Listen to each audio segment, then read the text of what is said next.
Most people know Robin Williams as the man who made them laugh until they cried.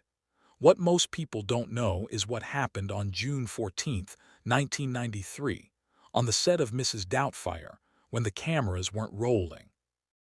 A 19-year-old extra on his very first real job in Hollywood made a mistake.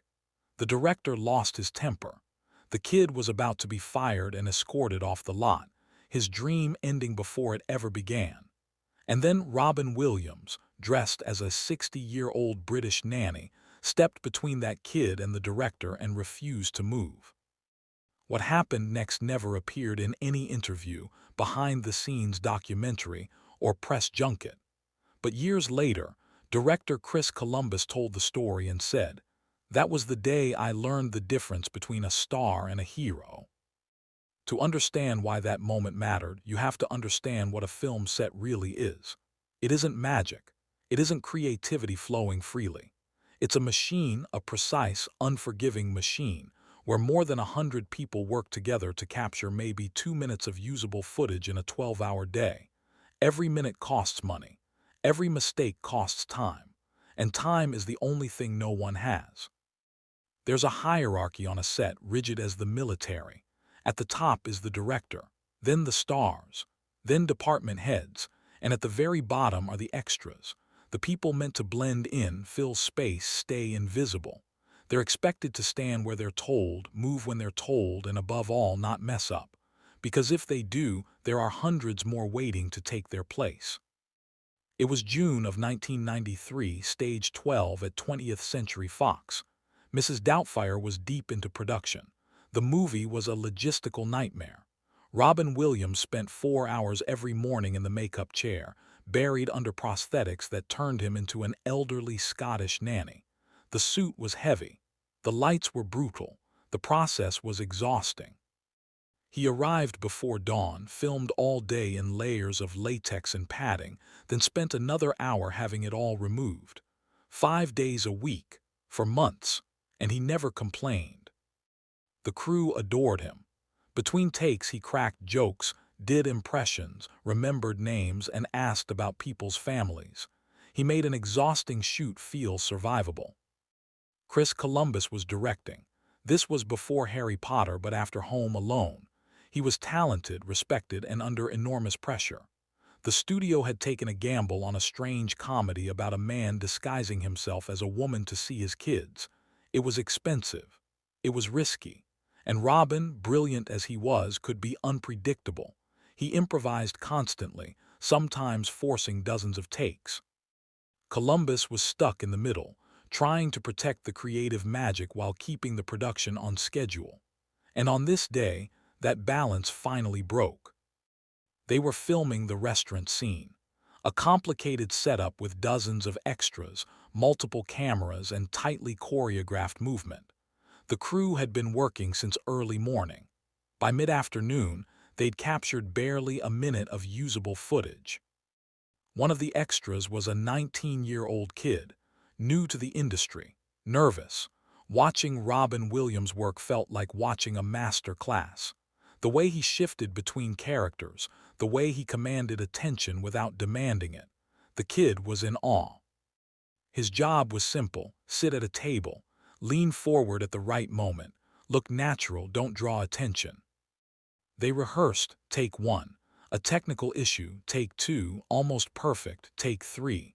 Another problem, over and over again, delays stacked up. The heat was unbearable, everyone was tired. By the 8th take, the kid's leg had fallen asleep. When the camera rolled again, he shifted slightly, just enough to look unnatural in the background. Cut. No yelling, just a reset. But the pressure kept building. On the next take, he overcorrected and missed his cue, then again, then again. By take 12, when he leaned forward a fraction too early and pulled focus from the scene, something snapped. The director stood up and pointed at him. "Who is that?" The assistant director checked the list. "An extra." "This is a professional set," the director said. "If you can't hit a simple mark, you're done. Get off my set." The kid froze. The room went quiet. A production assistant started walking toward him to escort him out.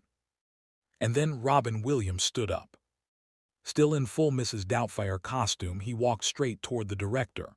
No shouting, no theatrics, just calm certainty. "We need to talk," he said. They stepped aside. No one could hear what was said. The conversation lasted barely a minute, but when they returned, the director's expression had changed. He cleared his throat, looked at the kid. "I'm sorry," he said. "That was unprofessional. Take 5 minutes, we'll reset." And just like that, it was over. But Robin wasn't finished. He walked over to the kid, pulled up a chair, and sat across from him in full costume.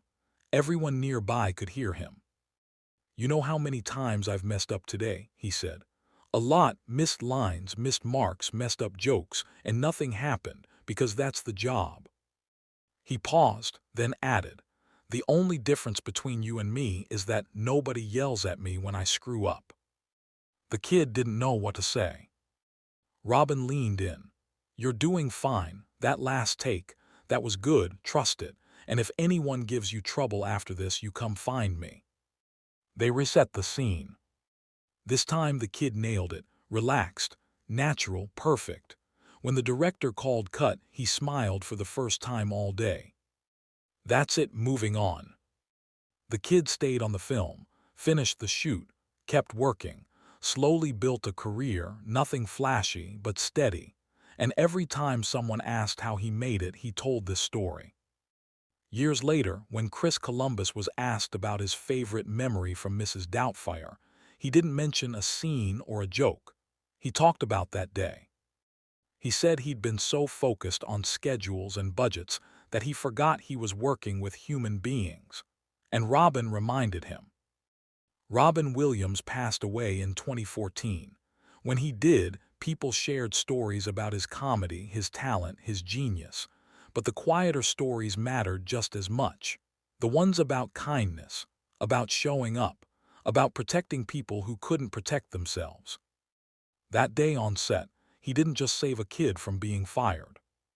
He reminded everyone what it means to be human. A star makes you laugh. A hero makes you feel seen. And on that day in 1993, Robin Williams was both.